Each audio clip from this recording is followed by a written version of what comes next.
All right, our fellow TFFL owners, welcome to this week's TFFL webcast. We're going to call this a webcast instead of a podcast.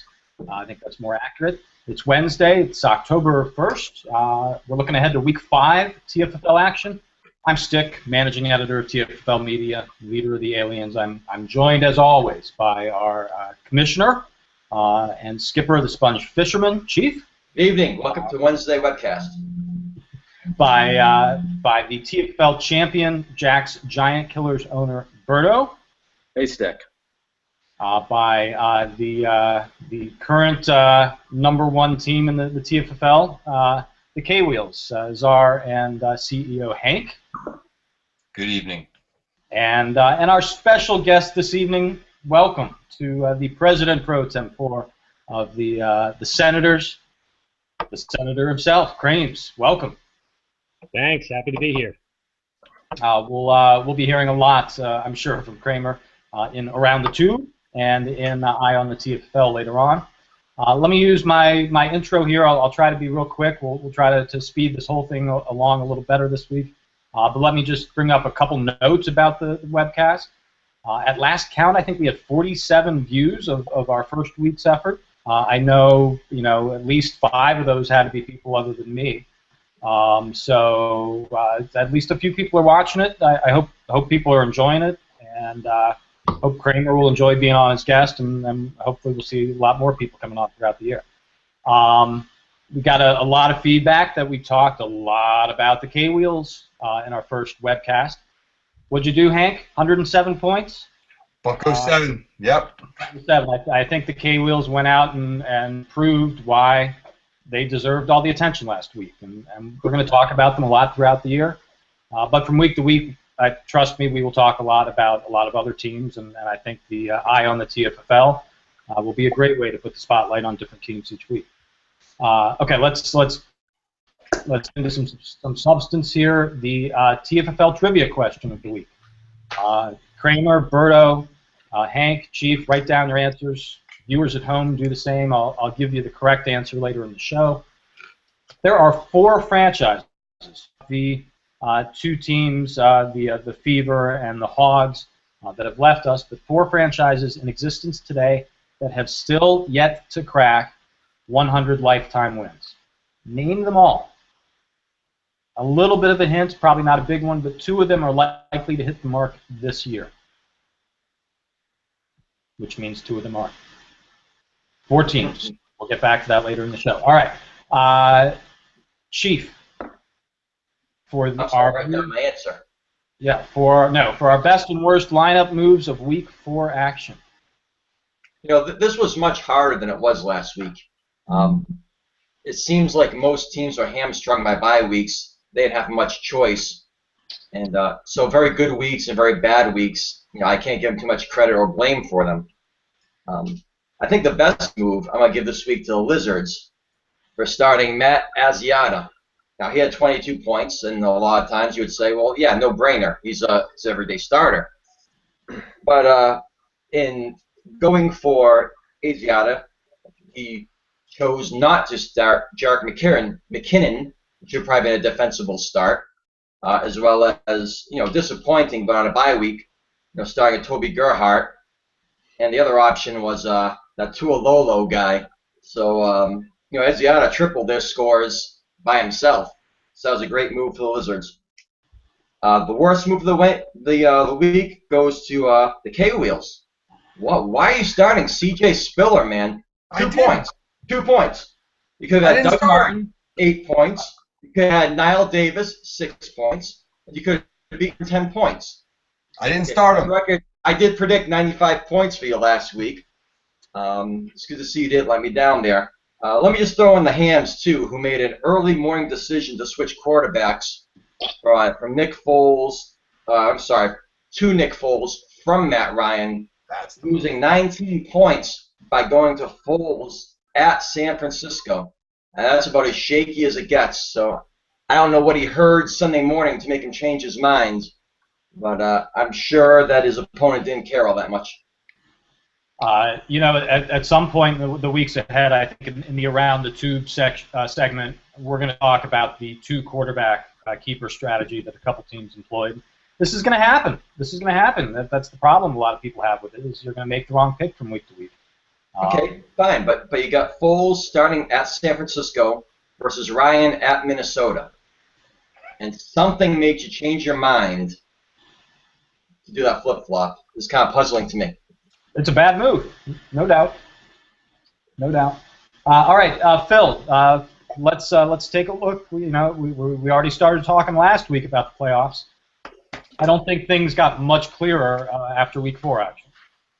They didn't. I mean, we still look at things, but real quickly first, Chief. I didn't start C.J. Spiller. My running backs this week were DeMarco Murray, Jamal Charles, and Douglas Martin. So just to clarify, and we put up a $1.07. So we'll be all right. Playoff picture. I have a graphic, sort of. I'm gonna try and hold it close enough so that people can see. Maybe. All right. So K-Wheels leading the East. The Lizards and Aliens tied atop the West. Mongols and the Hams leading the 2 Southern Conference divisions. As we get into the wild card race, we got the Killers and the other Lizard Aliens team. Is this coming up backwards? Beavers and Devils. Yeah, it is. It's upside down. No, it's not. Those teams are upside down. You could use a copy. The teams at the bottom, as we were talking here, the teams at the bottom, the Senators, the Ampac, the Fats, and the Sponge, 2 of you on this panel, have got to get it in gear immediately, or cashed is in your future. And so are probably some trades. Hey, I want to alarm you, but according to the site, C.J. Spiller did start for you last week. And not Doug Martin. I beg to differ, but, whatever it says. Please continue.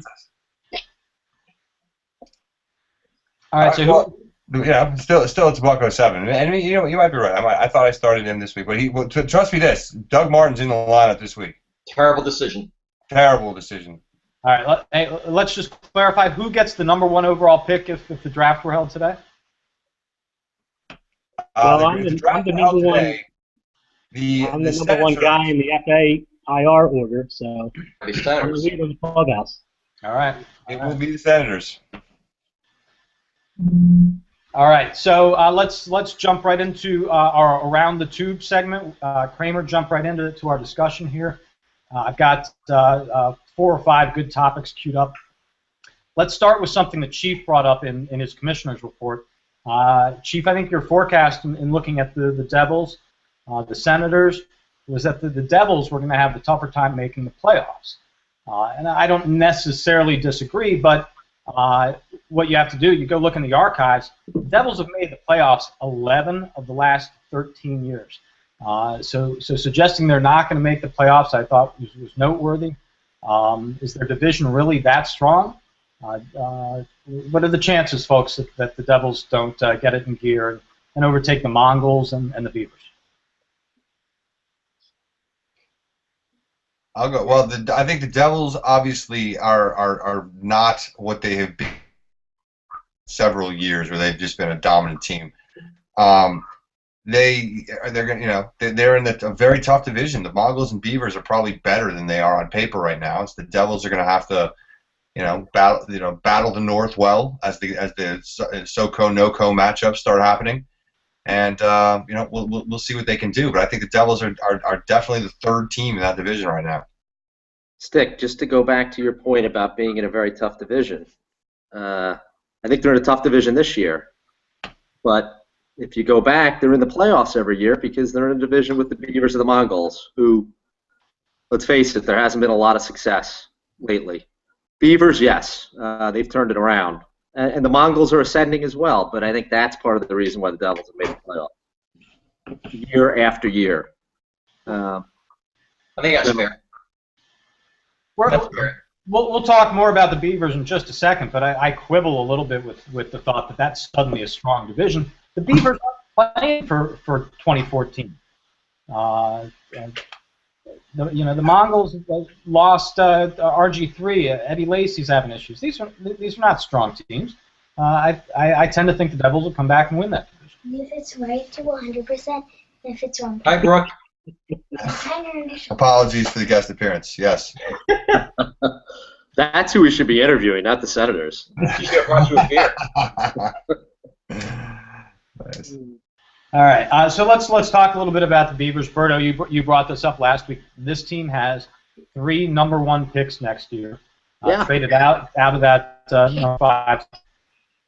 This is a franchise I think that said 2014 was going to look rough for some reason. And are they really playing ahead for 2015, or are they going to use these draft picks to get some talent this year and make a playoff run? No, I think they're in the perfect position where they can do both, right? So, they can trade one of those. They can trade a 2016 pick, and they're in a great spot. They can pick up a starting running back. They can pick up a good receiver, and still build for the future. If you look at their roster, to me, it's a damn good team. They got 2 stud wide receivers. Arguably top 5, top 7, Demaryius Thomas and Jeffrey. Then they have Aaron Rodgers, who last week we said was, outside of Andrew Luck, would have been a unanimous pick. And then they have Le'Veon Bell. If Le'Veon Bell can keep doing what he's doing and he stays a stud, then they round out their second and third running backs. They're absolutely a playoff team. Playoff caliber team, I should say. I mean, one of the things I had written in the commission report was how good Drew Brees had made the Devils look over the past couple of years, in addition to playing in our equivalent of the AFC East, where they can patriot their way to the title most years. I mean, I think Aaron Rodgers, he's still at the top of his game, and he just gives him such a leg up over the other teams in that division. The new Breeze and Jay Cutler, that I think he's probably going to end up winning the division. Maybe a weakness that the Beavers have is they don't have that stud tight end, but many teams don't. The third receiver is a little shaky, but they got 2 of the best in Jeffrey and Thomas. And and they'll make a trade. They need to make a trade. They need help at the running back position. It's Bell, and then I'm not crazy about Ellington. Kyrie Robinson shouldn't be starting in the TFFL. Lamar Miller, Fred Jackson. These aren't Pac Bowl winning running backs. Fred Jackson is. Fred Jackson is not. He was on the Pac Bowl champs last year, starting. We're talking about the Beavers 2014, and that's not the team you want to hitch your wagon to. Well, maybe you'll make a trade for him, Berto. Yeah, Berto, Fred Jackson, he's all yours. Hey, I'll take him. He's a winner. You could use him. He'd be better than Oliver. or Blue, or Grimes. The other tripe you're trotting out there. Well, we're going back to Hill and Lynch in the lineup again this week. They had bye last week. We're not talking about the killers, though. No, Berto, could you do me a favor and slide a little bit to your left? Your head is obscuring your penis art. The Kluneberg. You've got Kluneberg. Nice. All right. Okay, Berto, jump in on this next one because I know you're the champion behind this one. But every Thursday night we've got a game. All season long. It's no longer an oddity. It's no longer a late season thing. Should we be amending our free agency process, TFFL teams, to make a claim on players who are playing in Thursday night action? Yeah, I think so. Look at it last week. You had Donnell and you had Niles Paul. You had a lot of talent. Because those guys are sitting on the bench. But if we have a game every Thursday, now that this is in regular rotation, why not change what's the thought process to keeping it to Saturday? Is the thought process keeping it on Saturday because you're picking up a guy who may be injured on Saturday? Is that No. what we're? Is that the only reason why we're doing it Saturday? The thought process is the team's, injury list doesn't come out until Saturday, Friday. I mean, we really can't on Thursday because we don't know who's playing, who's going to be questionable, who's going to be probable, who's going to be cleared to play. The only way we can cover Thursday would to have two separate FAIR processes. I really don't want to do that. Do a supplemental round. People can put a claim in Now, on players. I don't know about the supplemental. That's a good point about the status. So that comes out Friday? Yeah. Then we can. I think that's a blocker to that. I think the supplemental piece will create too much chaos too, probably. Well, what's so chaotic about having putting in your picks for those two teams that are playing on Thursday? Have the deadline noon on that day. If you want to pick up a player in that game, you can go right ahead. Well, you wouldn't be able to use IR picks. Why not? Why not? Because the injury list isn't known on Thursday. Well, if there's somebody that's already injured, somebody that's out. The guy's got to be questionable or worse for that week.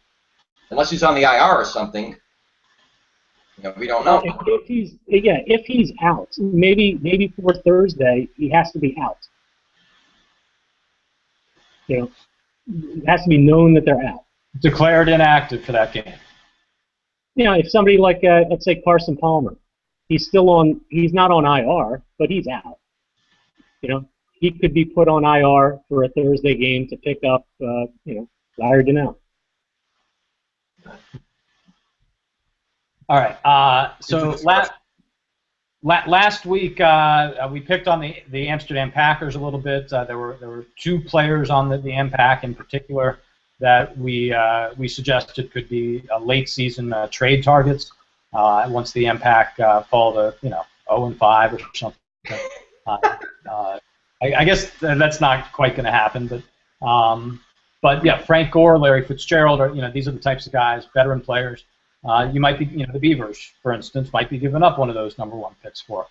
So I ask all of you, name one or two other players who are we looking at as the top late season trade targets already starting to emerge at this point?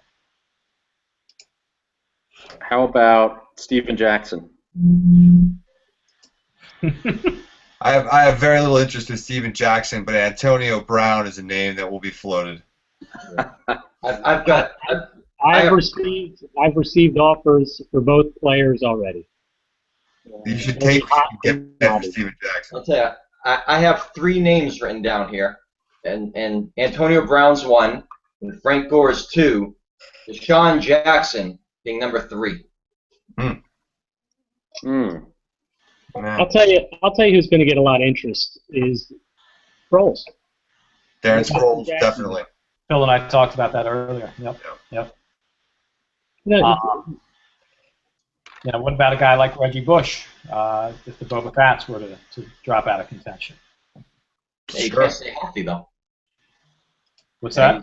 He's had a very poor year thus far. It's part of the risk you take. Yep. Aliens would love to trade Trent Richardson. Sure. Trent Richardson's the future. Yeah.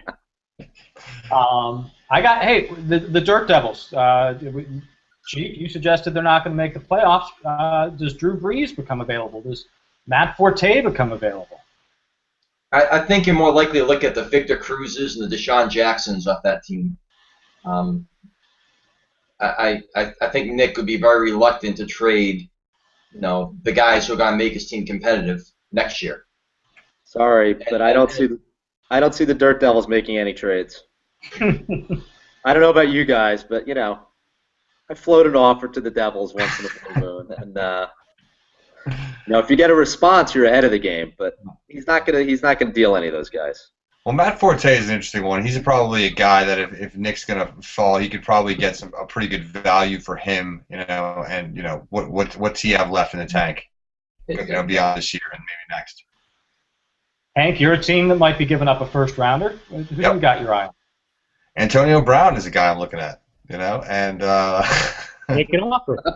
First trade on a podcast. You know, hey, I don't even remember who I started this week because I did start C.J. Spiller, and you know, I got enough guys that I'm excited about at wide receiver. Wes Welker is going to get his first start for me this week. I'm going to sit Andre Johnson down.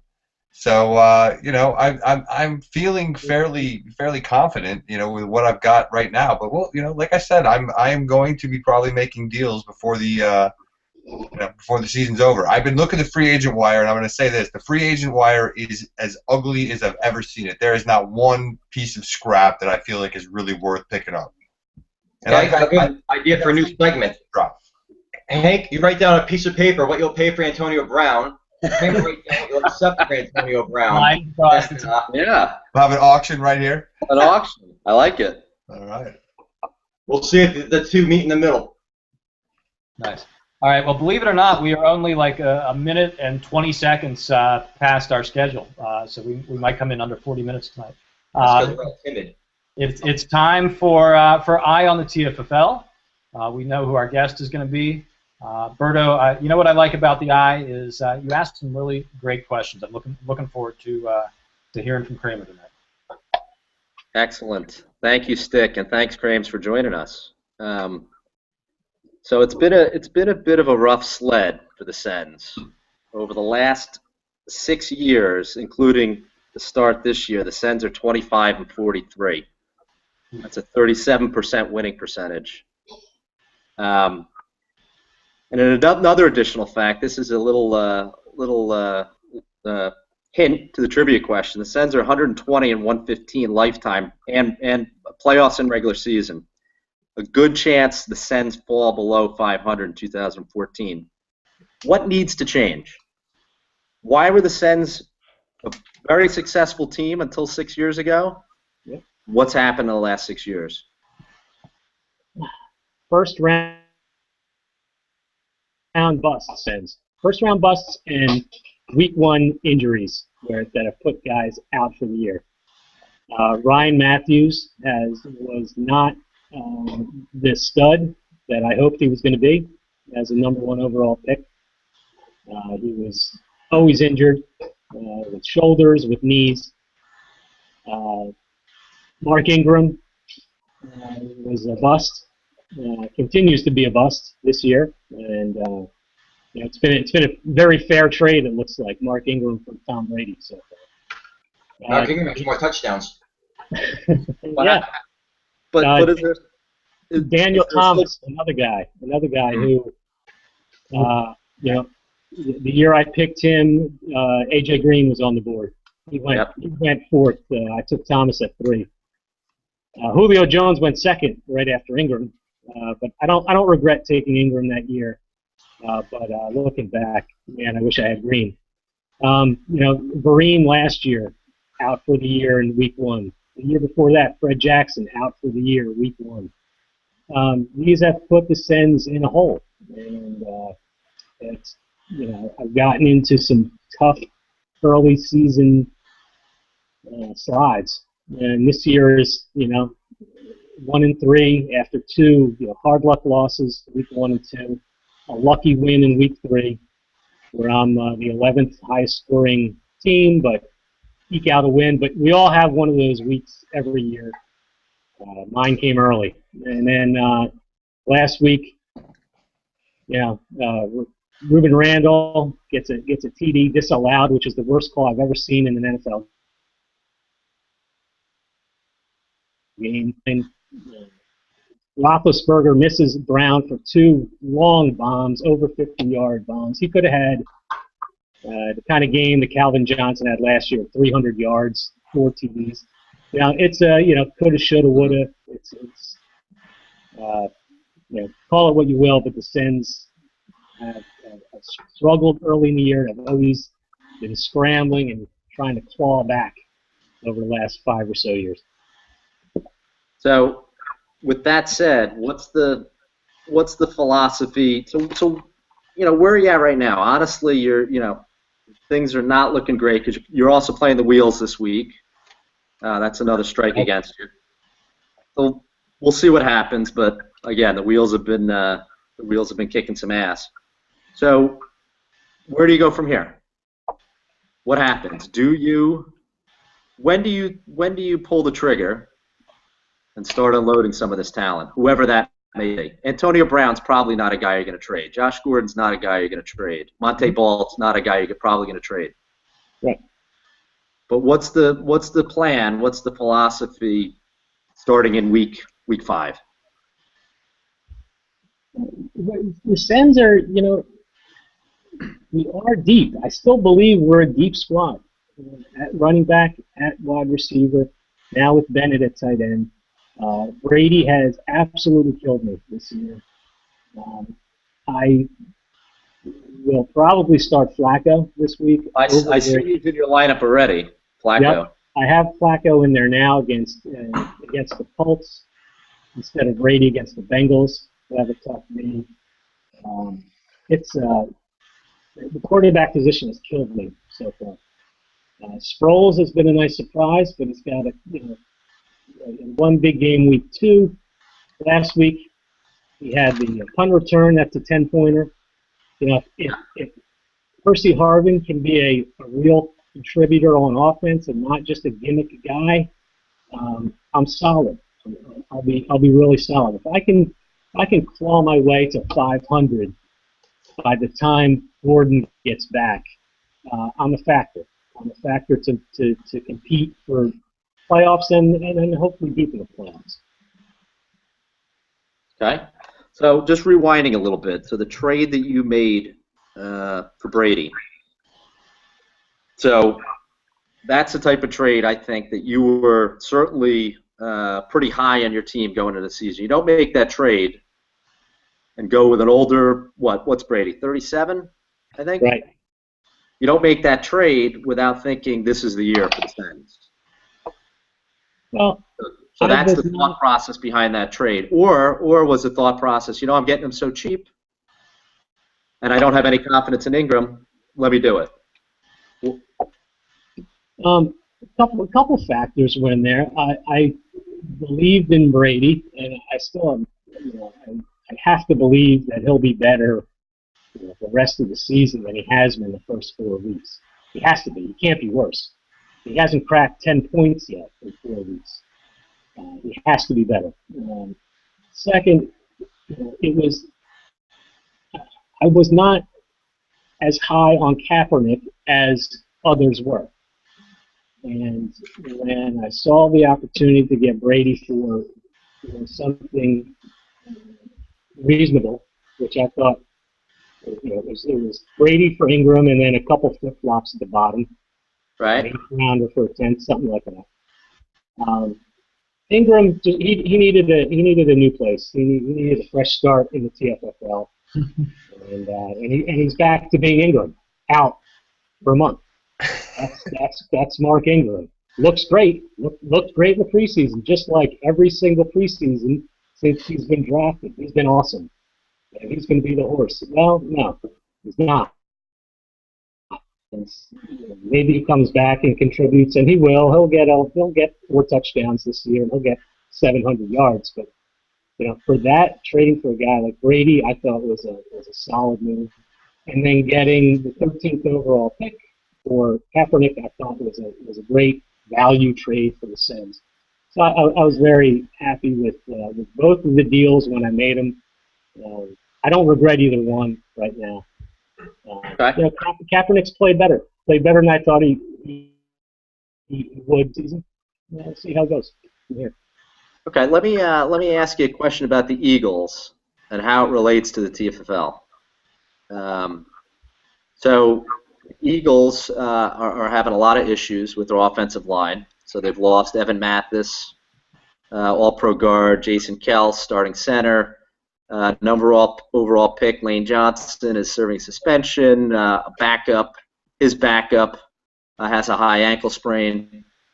What do you think the future is for LaShawn McCoy this year, for the rest of the year? Yeah, I heard on the radio today, it was on the XM Fantasy Channel, and they had a guy, beat writer on from the Eagles, who says that McCoy's not right. He's not healthy. He got hit hard up near the head against the Redskins. A little woozy after that, came back in the game. We got hit. I think Bowles is getting killed too, though. The line isn't doing what it should be doing. Yeah, it's been very tough for the Birds after last year, where all 5 linemen played all 16 games for them. To this year, where they've really been crushed with injuries and suspensions, and not to mention Jason Peters getting thrown out of the Redskins game after defending Bowles. I was looking on a site, Football Outsiders, right? Ranking the offensive lines. Eagles were 32nd, way down there.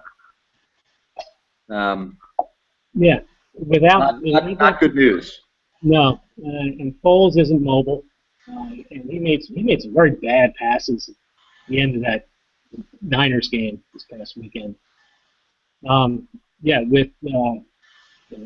His last year was an incredible year, 27 TDs, 2 picks, and he's come back down to earth as we thought he would. He's still throwing for a ton of yards, but the line has to keep him upright and has to make holes for McCoy, because if they do, then they're a dangerous team. And they're still putting up a ton of points, but over the course of the year, they've got to get healthy.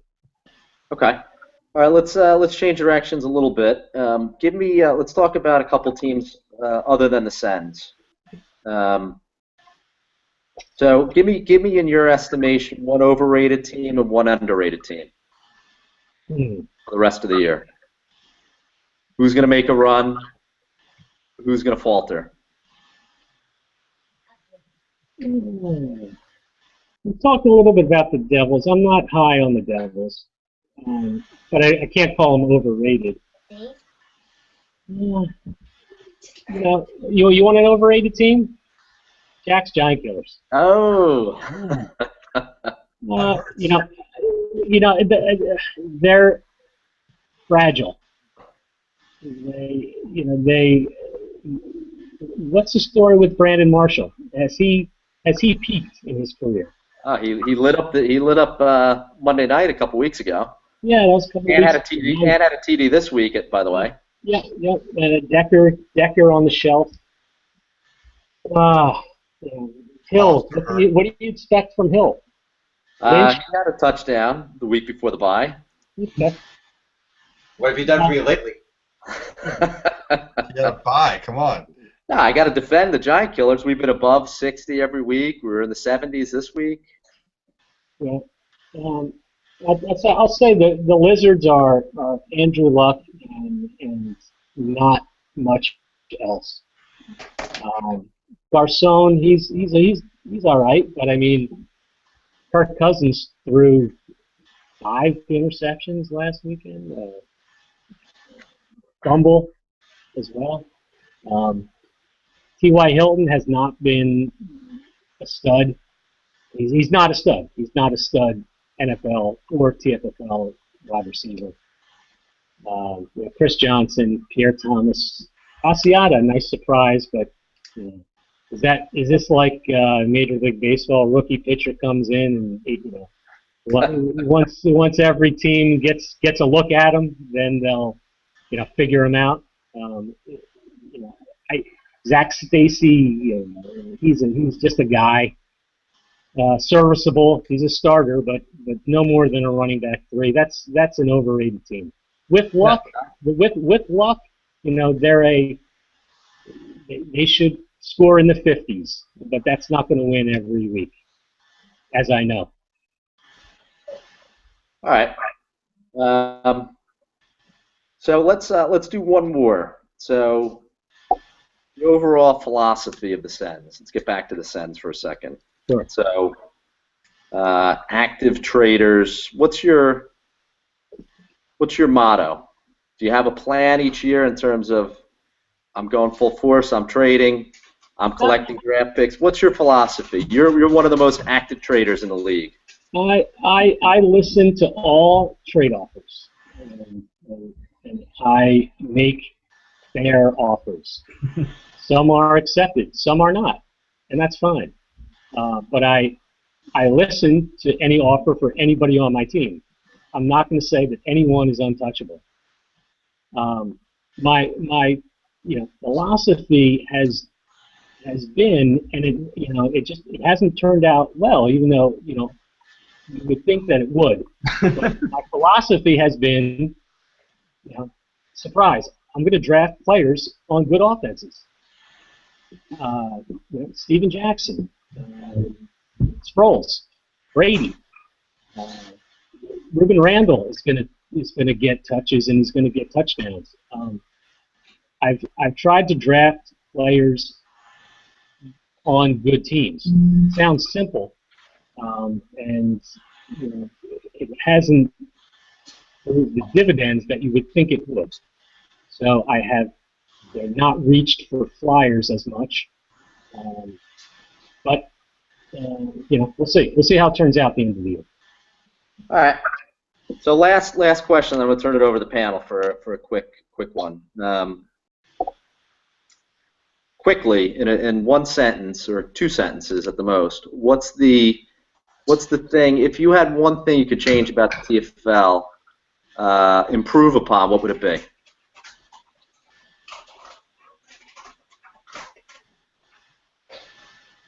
Individual defensive players. No, I'm not interested in that. Good. Maybe perhaps I don't know what I love the TFFL and I think we have a perfect league. But maybe should be worth a little more. Not individual defensive players, but maybe sacks should be considered. So a couple defensive rule changes. Yeah, turnovers. Turnovers perhaps could be worth a point. Something to give the defense more of a shot than the rare game where they're going to keep a team under 10 or the rare pick six or punt return, kick return for a team. All right. You want more defensive points, but you don't want them as individual defensive players. You want more team defensive points. Yeah, that could be something to consider. All right, Kramer, thank you. Thank you for being a guest tonight. I'm going to turn it over to the panel. So, Phil, you want to start first? Well, Krames, we're playing this week. We've got a big game coming up. I mean, I've been tough. I'm 95-107 the last couple of weeks. How you feeling coming in this week? Feel great. Oh, hey. What do you want? What do you want from me? Your team. Who are your receivers after Jones? You're going to go. The top two guys I'm excited about. It's Julio Jones and Calvin Benjamin are the two guys I'm putting at the top as long as they're playing. Or Kelvin Benjamin. Whichever. You sure you know? Is it Calvin Benjamin or Kelvin? It's Calvin Benjamin. And then the third guy, like I said, I'm going to plug in Welker this week, give him a shot. I feel like Andre Johnson has not been playing great the last couple of weeks. We'll give Welker a shot with Peyton, see if we can get that connection going. And my receivers are just fine. But like I said, Antonio Brown is intriguing. Am I willing to give up my first round pick next year for him? Sure, probably. But we'll talk. I'll listen. Stick. All right, I think I've pinpointed where we're running long. We're interviewing a lawyer. Don't forget that. Listen, I just want to commend Kramer. I not only applaud him for making lots of trades, which I think more teams should do. You want to know how the TFFL can improve? More people can make more trades. Yeah. And I commend Kramer for going for it this year. I hate the thought that any team should just give up on the season before it even starts. And Kramer's made some good veteran pickups. Flacco absolutely should be starting for you. He's better than Brady right now. Good, Sproles, good draft pick. Martellus Bennett, great free agent pickup. I like what the Senators doing, and even if it doesn't pan out this year, Berto rattled off a whole list of good young talent: Josh Gordon, Monty Ball. Keep it up, Kramer. Thank you. Just a quick note, our commissioner will be at a wedding this weekend, so I'll be filling in for the commish this weekend. Should any decisions need to be made But I will be conducting the FAIR kicks on Saturday. So you can roll out the Thursday process. You could be the guy that spearheads that chain. Good. All right. So, Chief, Commissioner. Yeah. Let me just ask one question, if I may. I'd like someone else's opinion besides mine on this. Kevin, your team's now sitting 1-3, as is mine. We are, in any accounting, two of the bottom 4 teams in the league thus far in the season. I think we probably both feel we've underachieved so far. Is there any way that someone besides the Hams is winning the division this year? Is it realistic to think so? Yeah, I do. Because he's got a quarterback controversy. He's going to make the wrong pick half the time. That's what I think. And I don't want to think that's the only way we could win is if Span picks the wrong guy to be the quarterback. But I mean, Ryan / Foles, and then Calvin Johnson. That's those guys are going to put up points every week. I'm looking at his lineup. His running backs are not world beaters. It's a beatable team. It's early, 4 weeks in, even though we're 2 games out. I hope one of us wins the division and the other picks up a wild card spot. Well said. All right, Chief. Why don't you take us through Week 5 action, the schedule, and our game of the week? Sure. The non-games of the week, we have the Sponge traveling to New Jersey to play Giant Killers. It's a tough spot to do a make-or-break game, and I'm up for the challenge. We have the Aliens taking on the Dirt Devils. The Hams going to North Carolina for the Amsterdam Packers in the 2014 Bro Bowl, which used to be relevant. Senators playing the K-Wheels this year. And Boba Fett's at the Slippery Beavers. There was really no game that I thought was a no-brainer or a very compelling matchup. I think the best room this year for the game of the week will be the Lizards at the Mongols. Both teams are talked about as being ready to take that next step. Probably more so the Mongols than the Lizards. But frankly, Andrew Luck's been the best player in the TFFL thus far this season. So I don't rule the Lizards out of anything. Forced to choose this game, it's kind of unfortunate I have this open in a different window, so I'm going to disappear to look at the who's hurt by the bye weeks this week.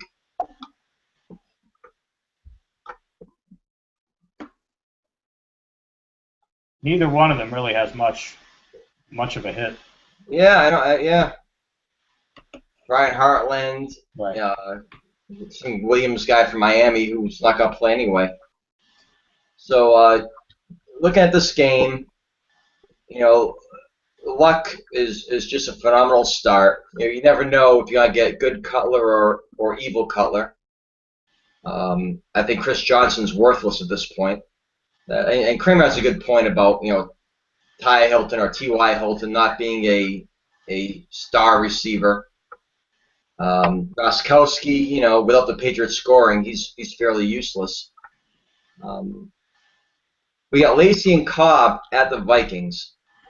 So I'd like Green Bay to score points there. I'm going to take the Mongols to win this one by more than 10. Let's say the 12 to 15 range.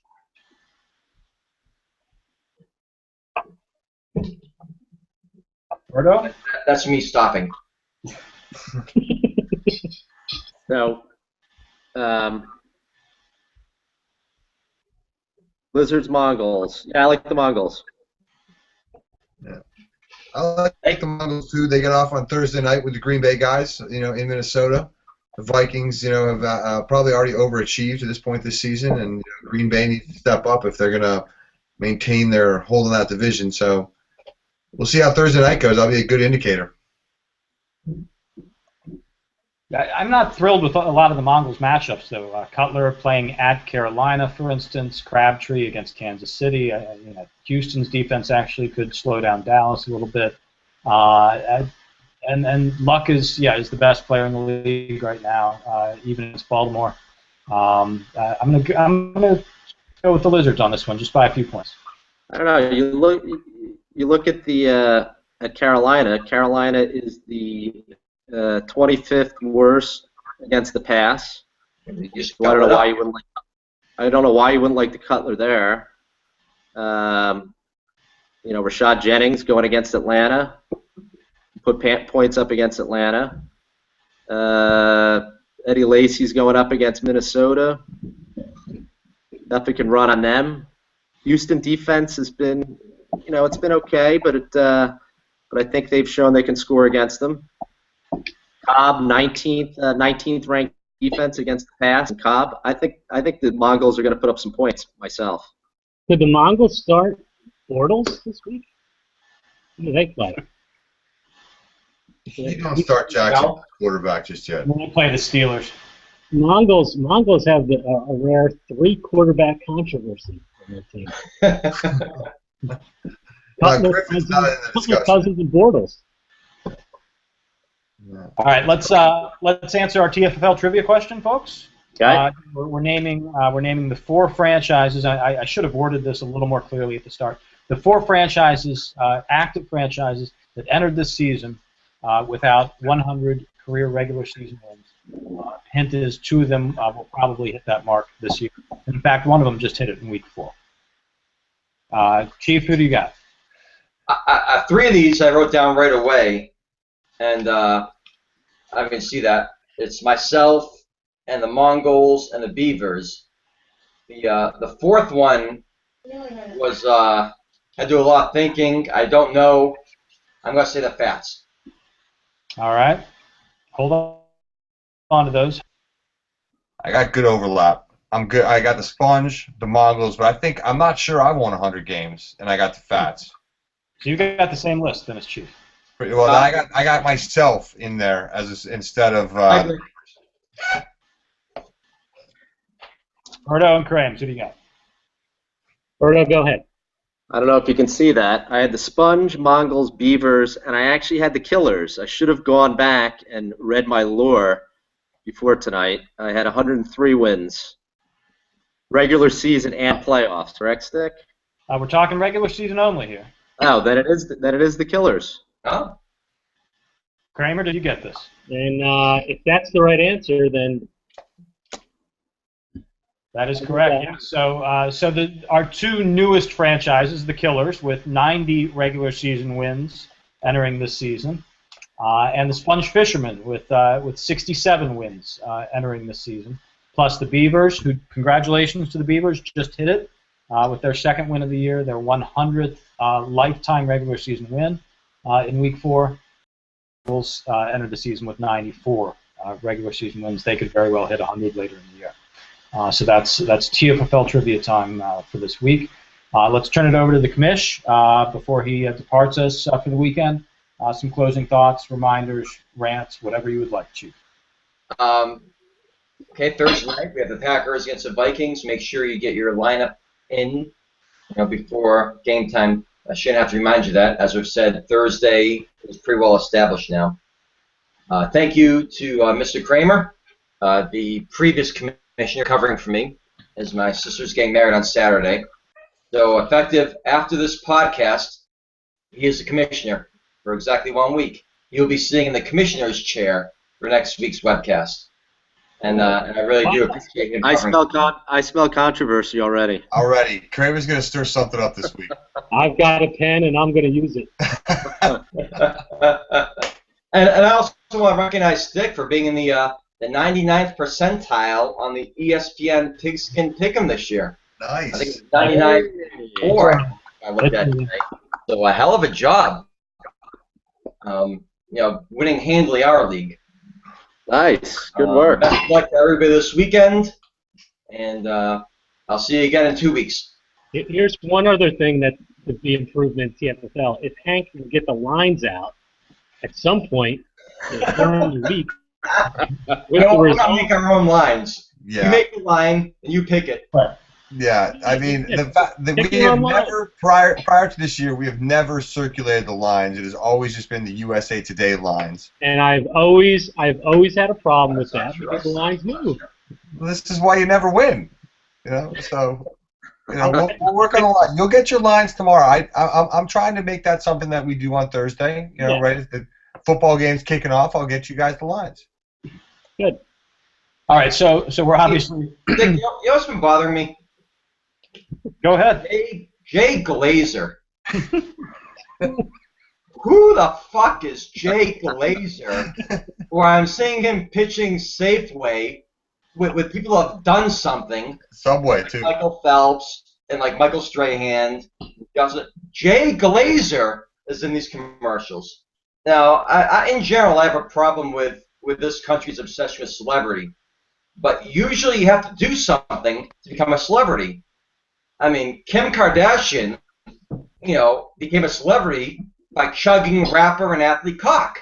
I mean, did Jay Glazer chug rapper and athlete cock? Maybe. I don't know. Would explain a lot. Well, what the hell did he do to be on my TV when he's not? Does he report in the NFL anymore? I haven't seen him. Maybe he just needs to drive Michael Phelps back and forth to those commercials now because he just got a DW line. I mean, and maybe it's my old J school background, but once you start being a celebrity, you're no longer a credible newsmaker. I can't take you seriously as a reporter. You're fucking pitching $5 foot lines. It just can't happen in my world. And that bothers me. The other thing that bothered me, the Monday Night Football game. I'm not talking about the Patriots getting shelled. I expected them to lose by 3 touchdowns. I was texting my friends before the game. They're going to crush this game. They're not a good team this year. But tell me how half of Arrowhead Stadium is the tomahawk chop and the blatant ripoff of Florida State's chant. I mean, listen, you're supposedly a classic American city, one of the hubs of the Midwest. And if you can't find anything better than to do a blatant ripoff of the freaking biggest party school in the U.S., you got to go back to thinking about, your purpose in life.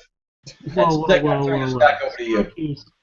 Syracuse is the #1 ranked party school in the U.S. Yeah, that is true. We were ranked #1 this year. U.S. News and World Report. Okay, or Princeton Review, one of them. The more important one. All right, take us home. All right. So, 53 minutes, folks. We exceeded last week. Exceeded. All right. I apologize. We'll get to the full hour soon enough. I'm sorry we've come up short these last 2 weeks.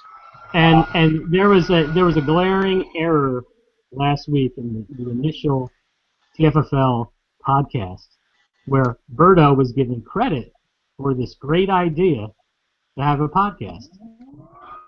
That idea belongs to Dave and Josh from our other fantasy football league. Well, the panel knows this, yes. But Berto brought it here, and we're doing it. Berto was the Christopher Columbus who brought it over to the TFFL shores. That's right. Yeah. So give credit to Josh and Dave, yes, who did have the initial idea.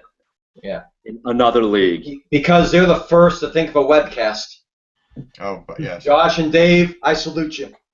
All right. So thanks to our panel, thanks to our special guest. Kramer, I'm excited to have you back again next week. Sure. And again, any feedback you want to offer, of course, send it our way. Good luck to all teams in Week 5 action. We'll see you next Wednesday on the TFFL webcast. Night. Cheers, everyone.